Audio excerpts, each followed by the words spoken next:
Hi, I'm Tina Fari, Editorial Director for the Rush Education Group. What I'll be demonstrating for you today is some editorial hair ups. Okay, what I'm going to be demonstrating today is how to get volume in hair. Now, generally, it's a lot of sort of clients at home and that have got finer hair that generally struggle with obviously getting that volume in the hair. So again, it's always important to use a good product. So what I'm using here is the Volume Active by Kerastase. Again, it's a very light product, so I think a lot of the time we get a little bit scared of mousse because it can be very heavy on the hair. This is a very, very lightweight product.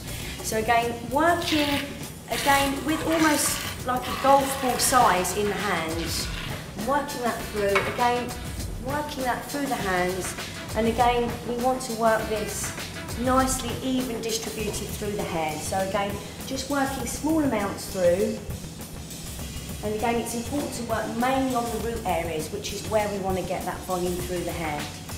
So again, working that nice and even through, and again, working your fingers right up inside the roots as well, and really making sure that we get that product running through the root area. So again, what we're going to do is really prepare the hair to begin with before we start blow drying the hair. So what we're going to do now is work using small meshes and work in the opposite direction. So we're actually using our fingers here to kind of lift the hair up in the opposite direction.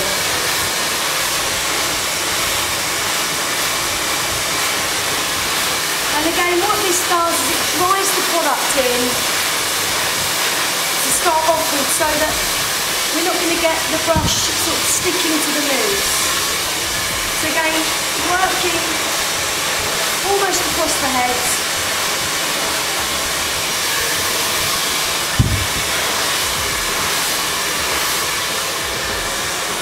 And again, making sure that we're almost dragging the roots right the way up in the opposite direction.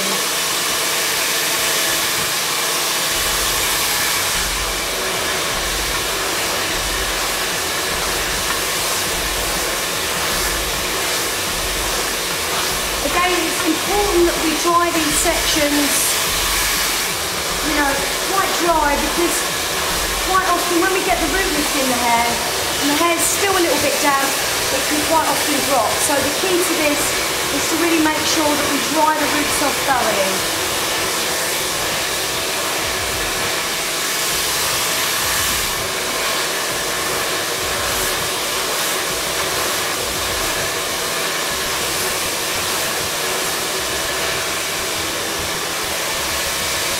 So you can see now when I bring the hair back over, what we've created is obviously that nice root lift before we actually start the blow dry.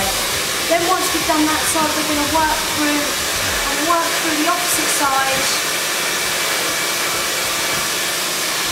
Again, using my little finger and just working across the head and lifting up the fingers.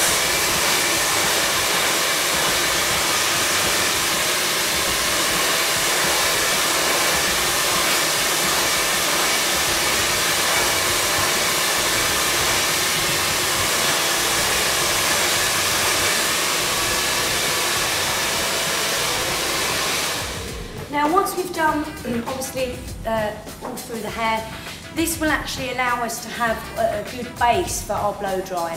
So what we need to do is then go away and blow dry, obviously the ends, but again, even if we used a brush here and just tuck the ends under, what we've actually created is a lot more height through the top. Okay, so you saw how I got the volume through the roots to kind of give me my foundation for my blow dry.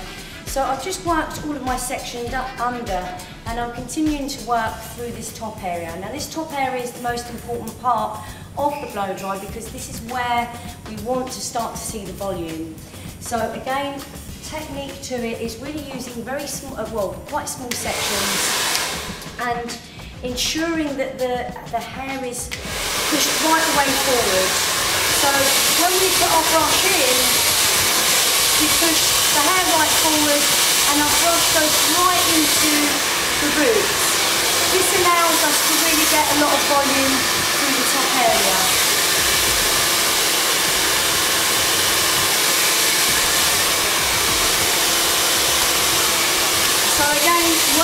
through, lifting those sections right the way up, and almost working forward to encourage those roots. Now, through the top, I'm rotating the ends, and I'm almost rolling the hair right away to the root area, so I'm almost curling the ends under. Again, I'm going to hold the brush there for a few seconds to cool down, and then when I release the hair, you can see it's really giving the hair, you know, more of a cushion through the top area. So I'm going to continue to work through the top. And again, what we want to do is we want to work a lot of this top section right the way back, so that when it falls into place, you've got a lot more volume on the crown area. So again, bringing that brush right the way forward, allowing us to get right into that root area. And again, curling the ends in and right the way up to the root area. Again, holding that there for a few minutes, which will allow the hair to cool down, and again, releasing that hair, so you can see that we're going to get, you know, nice sort of volume through that crown area. Again, a light spray. Now what we can always do here, especially on fine hair, is that quite often the hair can drop. So again, a little bit of light backcombing here is required. So just really working around that crown area. Again, working underneath our sections. So small sections through here. And again, using quite a fine tooth comb here. Again, creating a little bit of volume through there.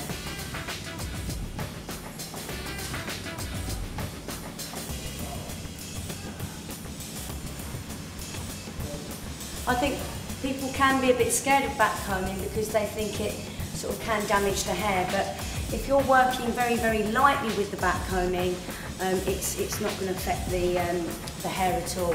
It's when you're working, you know, right from the ends of the hair and dragging the hair down that you are going to damage the hair, but lightly at the roots is going to be absolutely fine.